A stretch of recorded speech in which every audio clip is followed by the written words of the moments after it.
Viewer नमस्कार। Bihar civil code भर्ती परीक्षा का मैथ का प्रैक्टिस सेट्स नंबर 7 आज के वीडियो में हम लोग पूरा करेंगे।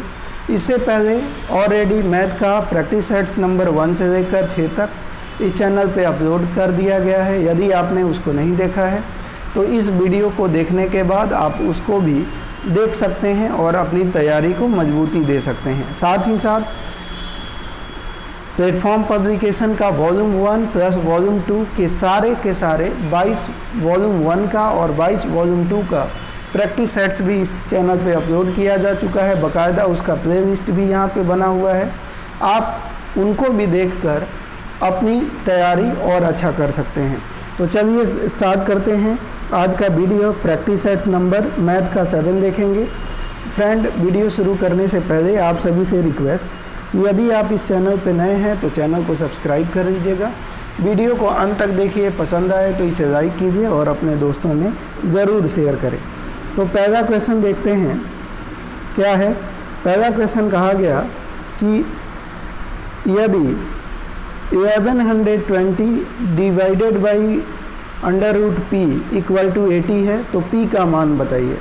तो 1120 /√p = कितना है, 80 है। तो ध्यान दीजिए, इस p को अगर इधर भेजेंगे तो क्या बन जाएगा, 1120/80 = हो जाएगी /√p। अब इससे इसको कैंसिल कर देते हैं। तो जैसे कैंसिल करेंगे आप जानते हैं कि ये 14 टाइम जाएगा, तो /√p की वैल्यू कितनी अपनी आ रही है, 14। तो दोनों तरफ स्क्वायर कीजिए, क्योंकि हमें p का मान चाहिए तो दोनों तरफ स्क्वायर करना पड़ेगा। तो p एक बाहर आ जाएगा, यहाँ पे 196 आ जाएगी। यानी ऑप्शन नंबर अपना कौन सा बनेगा, ऑप्शन नंबर सी आंसर हो जाएगा। आइए नेक्स्ट क्वेश्चन की बात करेंगे। अगला क्वेश्चन हम देखते हैं। क्वेश्चन नंबर 2 में कहा गया है, एक कक्षा में 10 लड़कों का औसत अंक 75 है, 15 लड़कियों का औसत अंक 55 है, कुल 25 विद्यार्थियों का औसत अंक आपको बताना है। तो 10 लड़कों का एवरेज कितना है, 55 है, तो इनका कुल योग आ गया 550। फिर बोला गया 15 लड़कियों का औसत, यहाँ पे कहा गया था कि ध्यान दीजिएगा, ये बोला गया कि 10 लड़के हैं और उनका औसत अंक 75 है, तो ओवरऑल ये 750 आ गई। 15 लड़कियां हैं और उनका औसत जो है वो 55 है, तो इनका कुल अंक आ जाएगी 15×5 = 75 और 15×5 = 75 और 7 कितना होता है, 82, 825। ओवरऑल जोड़ेंगे तो कितना आ जाएगा, 1575। कुल छात्र हो जाएंगे 25, तो 25 छात्रों का कुल छात्र कितने हो जाएंगे, अपने 25 हो जाएंगे। तो 25 छात्रों का औसत अंक आपको बताना है। तो 1575 से 25 को आप डिवाइड कीजिए, जो आंसर आएगा वहीं आपका औसत हो जाएगा। तो यहाँ से 25 × 6 = 150 होता है और 25 × 3 = 75 हो गई। तो यहाँ पे इनका औसत अंक जो आएगा वो 63% आएगा। ऑप्शन नंबर ए आंसर होगा। नेक्स्ट क्वेश्चन देखते हैं। कहा गया कि एक व्यक्ति अपने आय का 18% भोजन एवं शिक्षा पर, तो 18% भोजन और शिक्षा पर वो खर्च करता है, 25% आवास पर खर्च करता है, साथ ही साथ 24% बीमा पर और 20% बैंक में जमा कर देता है। तो ओवरऑल 100% किसी की इनकम होती है, उसमें से इनको जोड़ेंगे तो 8 × 5 = 13, 4 × 17 और 2 × 2 = 4, 2 × 6 = 1, 7 × 1 = 8। 87% इन्होंने खर्च कर दिया, तो ओवरऑल इनके पास 13% बचा। तो ये कह रहे हैं 13% बचाते हैं और पैसे में ये कह रहे हैं कि इनके पास पैसा बचता है 19,500 रुपया। तो 13% रिप्रेजेंट करता है 19,500 रुपया, तो 1% रिप्रेजेंट करेगा 19,500/13, तो 100% रिप्रेजेंट करेगा × 100। तो यहाँ से काटेंगे 13 × 1 = 13, 13×5 = 65, यानी ओवरऑल कितना आ जाएगा 1,50,000 रुपया। ऑप्शन नंबर ए अपना आंसर हो जाएगा। आगे बढ़ते हैं अगले क्वेश्चन की तरफ। अगला क्वेश्चन देखते हैं। इन्होंने कहा क्या है कि 5 अंकों की वह छोटी से छोटी संख्या ज्ञात कीजिए जिसमें 7 घटाने पर प्राप्त संख्या 15, 24, 28 एवं 32 से विभाजित हो। तो सबसे पहले तो आपको 5 अंक की संख्या ज्ञात करनी पड़ेगी। तो 5 अंक की सबसे छोटी संख्या 1 पे 4 जीरो होती है। उसके बाद ये 15, 24, 28, 32 का एलसीएम निकालना पड़ेगा। तो इसका एलसीएम मैं यहाँ पे नहीं निकाल पाऊँगा, मैं बता दे रहा हूँ कि इसका एलसीएम आएगा 3,360। तो 3,360 जो इनका एलसीएम जो आएगा, तो इनका एलसीएम से आप ये 10,000 को डिवाइड करेंगे। तो यहाँ पे अगर डिवाइड करें तो 3 जा आप करके देखिए, 3 0 जा 0 हो जाएगी, 3 6 जा 18 हो जाएगा, 33 जा 99 और 100 हो जाएगी। तो ये देखिए 7 अधिक है, यानी 10,080 होता तो ये पूर्णतः विभाजित हो जाती, लेकिन 7 घटाना भी है तो 10,080 में 7 को जोड़ेंगे, 10,087 आपका आंसर हो जाएगा। यानी ऑप्शन नंबर बी इसका आंसर होगा। क्लियर हो गया। यानी 15, 24, 28, 32 का एलसीएम आप निकालेंगे, वो 2360 होगा। यहाँ पे मैं निकालूंगा तो बहुत ही लेंदी होगा और यहाँ पे स्पेस कम है, तो इसलिए ये जिम्मेदारी आपकी है कि आप इनको देखें। फिर भी नहीं आता है तो मुझसे पूछिए, मैं बताऊँगा। अगला क्वेश्चन है, देखिए ये 16 है और इसकी पावर 0.16 है, 2 है और इसकी पावर 0.36 किसके बराबर है। तो मुझे आपसे जाननी है कि 16 जो होता है वो 2 की पावर क्या 4 होता है क्या। आप कहेंगे 2 की पावर 4 इंटू 016 इंटू 2 की पावर 06। तो इसको सॉल्व करेंगे तो देखिए ये बेस एक जैसे हैं, क्या है एक जैसे, तो 2 एज इट इज लिख देंगे और ये 0.64 प्लस 0.6 ये जुड़ेंगे तो 0.36 है, तो 0.36 जुड़ेंगे तो ये हो जाएगी 2 की पावर 1। तो 2 की पावर 1 पे क्या होती है 2 होता है, तो 2 अपना आंसर हो जाएगा। क्लियर हो गया। मतलब 0.64 और 0.36 को जोड़िए तो 6 4 10, 6 3 9 1 10 और 0 0 1 हो गया। तो 2 की पावर 1 पे क्या होता है 2 होता है, तो इसलिए 2 हमारा यहाँ पे आंसर हो जाएगा। अगला आइए नेक्स्ट क्वेश्चन है। कहा गया निरंजना भारती से 11 वर्ष छोटा है। 15 साल बाद भारती निरंजना की आयु की 1/2 गुनी हो जाएगी। निरंजना की वर्तमान आयु क्या है। तो देखिए निरंजना जो है भारती से कह रहा है 11 वर्ष छोटा है। तो भारती, अगर हम निरंजना को ही मान लेते हैं कि निरंजना अगर x वर्ष की है, x वर्ष का है, तो भारती x + 11 वर्ष होगी। अब कहा गया 15 साल बाद, तो 15 साल बाद निरंजना x + 15 होगी। निरंजना कितना होगी x + 15। निरंजना होगी अपनी x + 15 वर्ष का और भारती होगी 15, 10, 25, 1, 26 x + 26 वर्ष की। अब इन्होंने कहा है कि निरंजना की आयु 1.2 गुण भारती निरंजना की आयु की 1.2 गुनी हो जाएगी। यानी ये है निरंजना की आयु, ये है भारती की आयु। तो निरंजना की आयु 1.2 गुनी है भारती की आयु की।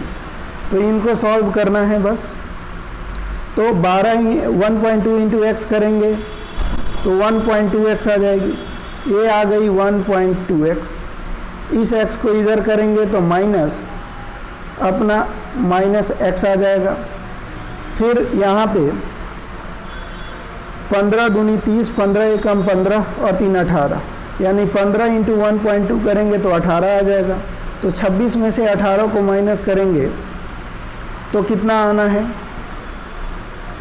ध्यान रखिए। 26 में से 18, मैं क्या कह रहा हूँ, इससे इसको मल्टीप्लाई करिए तो 12 पचे 60, 12 एकम 12 और 6 18, ये होता है। तो 18 आ गया, इस 18 को इधर भेजेंगे तो 26 में से 18 जाएगा, कितना हो जाएगा, 8 हो जाएगा। तो ये 8 हो गई।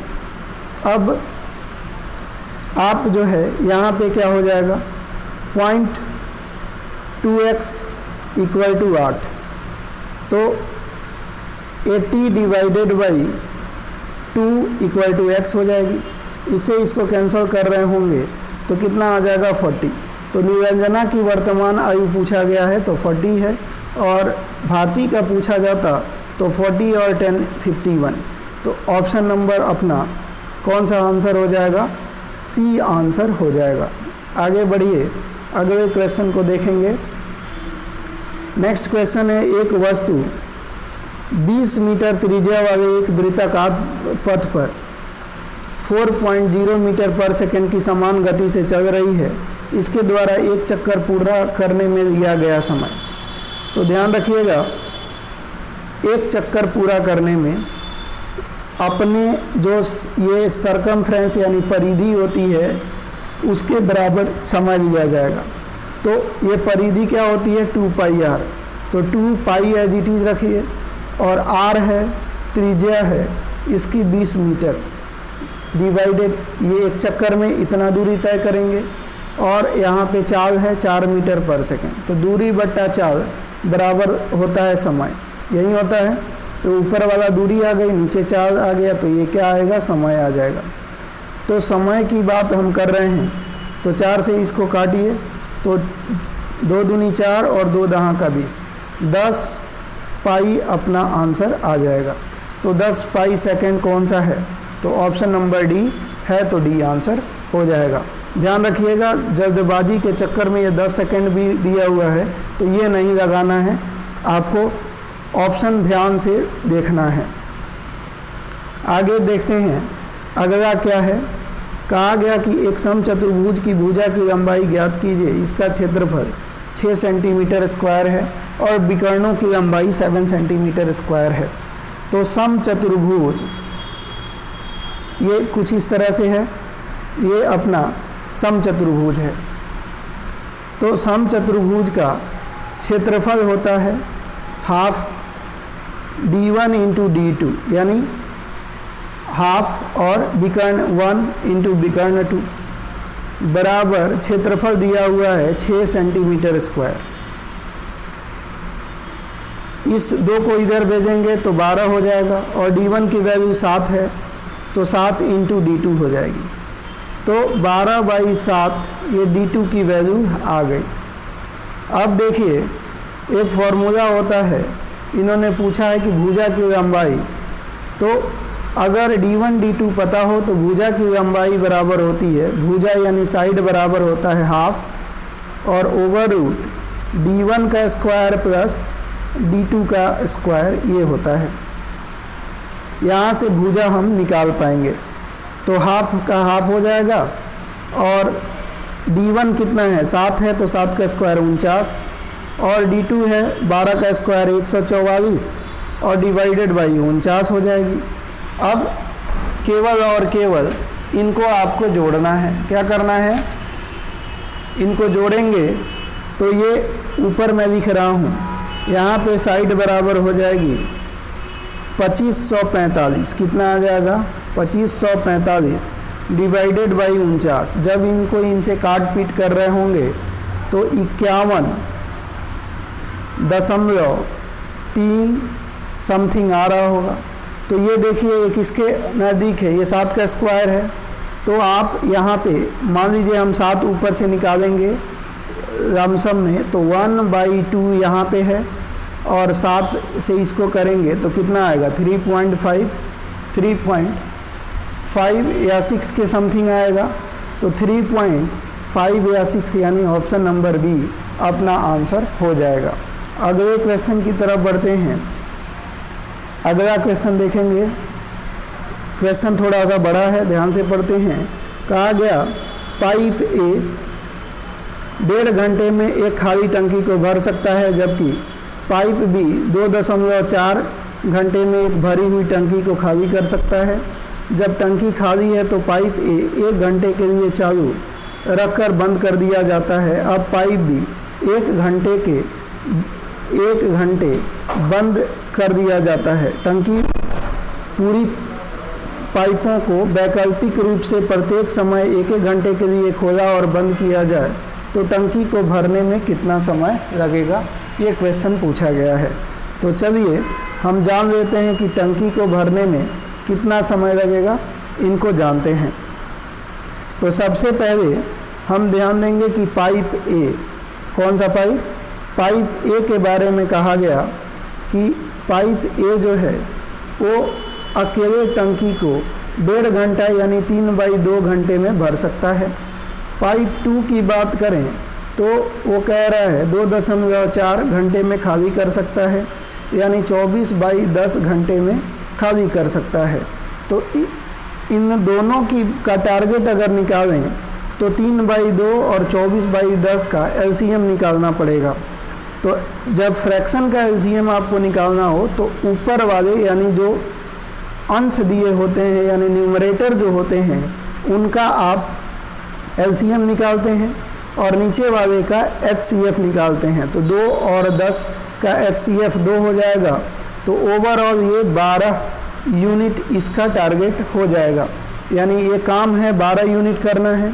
और 3/2 से यानी पी को 12 यूनिट अगर काम कराना है और 3/2 घंटे में 12 यूनिट करता है तो 1 घंटे में इसके द्वारा 8 यूनिट काम होगा। कितना यूनिट, 8 यूनिट। उसी तरह से अगर 12 घंटे में हम बात करें, 12 घंटे में पी खाली करता 12 यूनिट को पी 24/10 घंटे में खाली करता है तो 1 घंटे में इसके द्वारा 12 दूनी 24 5 यूनिट खाली किया जाएगा। तो 1 घंटा ये चलेगा तो 8 यूनिट भरेगा, 12 यूनिट भरना है, फिर ये बंद हो जाएगा 1 घंटे के बाद। तो ध्यान रखिए 1 घंटा हमारा, हमने 1 घंटा चला दिया पहले वाले को, फिर वो बंद हो गया, फिर हम दूसरे वाले को 1 घंटा चलाएंगे, 8 यूनिट भर गया है, 5 यूनिट खाली हो जाएगा। तो 2 घंटा चला, 3 यूनिट भरा, फिर आ गई पहले वाले की बारी तो 8 यूनिट भरेगा, यानी 11 यूनिट 3 घंटे में भर गया। 3 घंटा लगा, 11 यूनिट भर गया। फिर दूसरे वाला आया, 5 यूनिट खाली कर दिया, तो 11 में से 5 गया, कितना बचा, 6 यूनिट, 6 यूनिट भर गया है। अब आएगा पहले वाला, तो पहले वाला आएगा तो 1 घंटा अगर भरेगा तो 8 6 14 यूनिट भर जाएगा। यानी ये इनकी अगर हम बात कर रहे हैं तो जाहिर सी बात है 1 घंटा भरेगा तो 24 यूनिट हो जाएगा। तो इसलिए हमें 4 घंटा तो पहले हम लोगों ने चला दिया है, अब 4 घंटा, 1 घंटा ये तो 5 घंटा, लेकिन 5 घंटा नहीं, 5 घंटा से थोड़ा कम लगेगा। तो ऑप्शन ए को देखिए, 5 घंटा से थोड़ा कम वाला ऑप्शन कौन सा है, केवल और केवल अपना डी आंसर है, तो डी आंसर हो जाएगा। मैं क्या कह रहा हूँ फिर से समझाना चाहूँगा। देखिए पहला पाइप जो है हमें भरना है, टोटल काम कितना करना है, 12 यूनिट। कितना काम कराना है, हमें टोटल पानी भरवानी है 12 यूनिट। पहला टंकी 1 घंटा काम किया, 8 यूनिट भर दिया, तो 1 घंटा इसका हो गया। दूसरा वाला फिर 1 घंटा काम किया, 5 यूनिट खाली कर दिया, तो 8 में से 5 गया, कितना, 3 यूनिट भरा हुआ है। 2 घंटे में 3 यूनिट भर गया। फिर पहला वाला आया, 8 यूनिट भर दिया, यानी 3 घंटे में 11 यूनिट भर गया है। फिर अगला घंटा यानी चौथा घंटा दूसरा वाला काम करेगा, 5 यूनिट खाली कर देगा। यानी यहाँ पे हमारा 3 घंटा हो गया, ये चौथा घंटा चल रहा है, 4 घंटा ये हो गया है। और 4 घंटा में आपका कितना, 6 यूनिट भरा। फिर 8 यूनिट भरने वाला 1 घंटा में जो 8 यूनिट भरता है वो आएगा। तो 1 घंटा अगर उसे चला दोगे तो 5 घंटा में 14 यूनिट भर देगा, मतलब 5 घंटा समय हो जाएगा, 14 यूनिट हो जाएगा। लेकिन हमें 14 यूनिट तो चाहिए नहीं, 12 यूनिट, यानी 4.75 घंटा समय लगेगा। क्लियर हो गया, आगे बढ़िए। अगला क्वेश्चन देखते हैं। कहा गया 324 से पूर्णतः विभाज्य 5 अंकों की सबसे बड़ी संख्या ज्ञात कीजिए।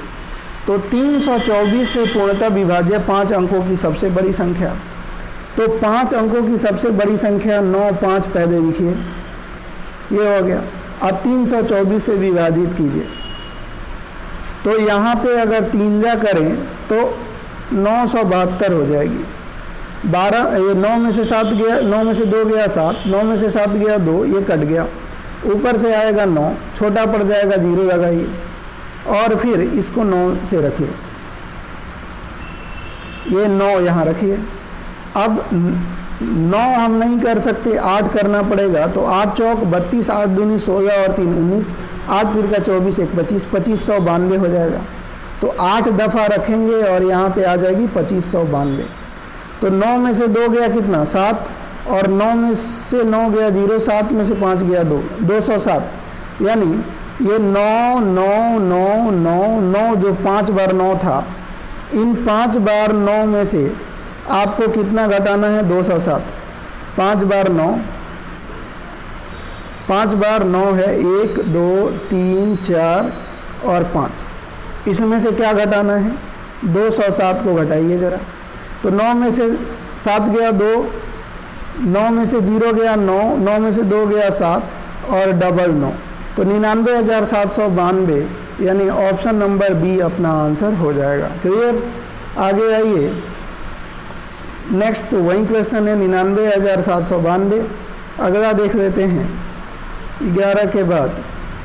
यहाँ पे कहा गया कि यदि 3x² प्लस ax प्लस 4 बराबर 4 x माइनस 8 से पूर्णतः विभाज्य है तो a का मान बताइए। तो देखिए x माइनस 8 बराबर कितना 0, तो x की वैल्यू कितनी हो जाएगी 8। तो यहाँ पे देखिए 3x² है तो 3 × 8 का स्क्वायर 64 होता है, प्लस a है तो a रखिए, a × 8 रखिए क्योंकि x का मान 8 है, और प्लस यहाँ पे 4 रखिए। तो 3 चौक 12, 3 छक 18, 1 19 प्लस 4 प्लस 8a बराबर 0। तो 8a बराबर 192, 4 196 माइनस का 196, 8 से इसको काटिए, 8 दूनी 16, 8 चौक 32, दशमलव में 4 यानी 0.5, तो -24.5। ऑप्शन नंबर कौन सा आ गया, बी अपना आंसर हो जाएगा। आगे आइए अगला क्वेश्चन देख लेते हैं। यहाँ पे देखिए कहा गया a प्लस 1/a बराबर 8 है, तो a³ प्लस 1/a³ की वैल्यू क्या होगी।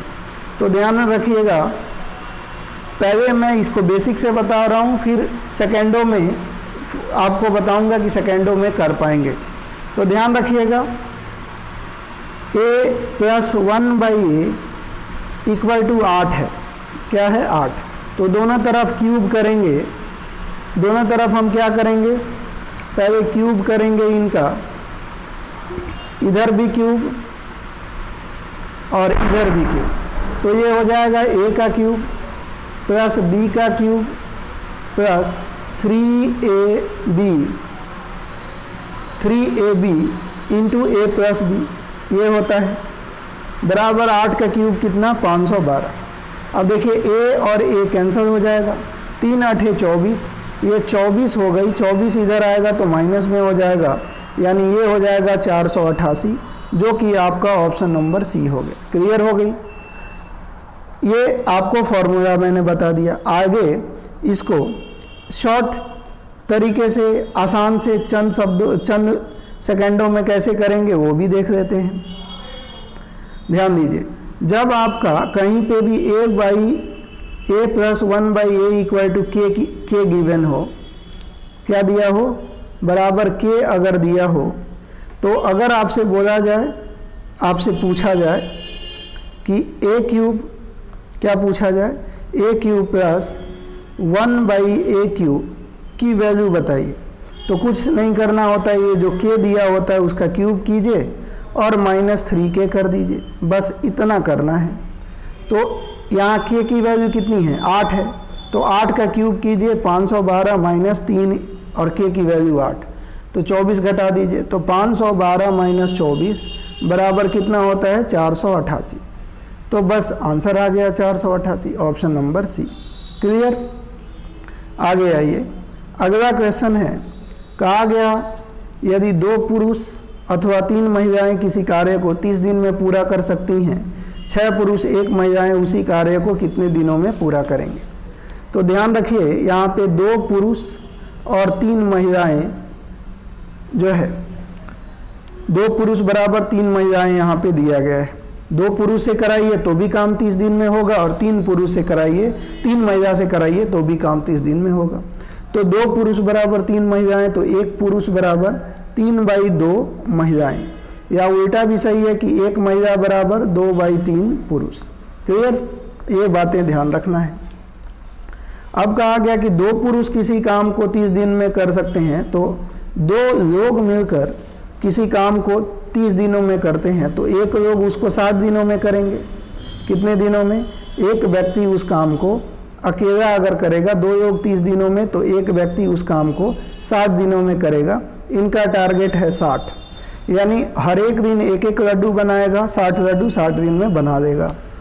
अब कहा गया क्वेश्चन में कि 6 पुरुष, तो 1 पुरुष 1 दिन में 1 लड्डू बनाता है, तो 6 पुरुष 1 दिन में 6 लड्डू बनाएंगे, और 6 पुरुष के साथ 1 महिला, तो 1 महिला बराबर 2/3 पुरुष। तो 6 तिरका 18, 2 20/3 पुरुष से आपको 60 लड्डू बनवाना है, तो कितने दिनों में बनेंगे? 3 ऊपर चला जाएगा, तो 20 तियां 60, यानी 3 तियां 9 दिनों में ये पूरा लड्डू बन के तैयार होगा। अगर लड्डू बनाने का काम है तो 9 दिन में ये पूरा लड्डू बन के तैयार होगा। तो दोस्तों, आज के वीडियो में इतना ही। उम्मीद है वीडियो पसंद आई होगी। वीडियो पसंद आई हो तो लाइक कर दीजिएगा। चैनल पे नए हैं तो चैनल को सब्सक्राइब जरूर करें। हम आपके लिए ऐसे ही इम्पोर्टेंट वीडियो लाते रहेंगे। नमस्कार, धन्यवाद।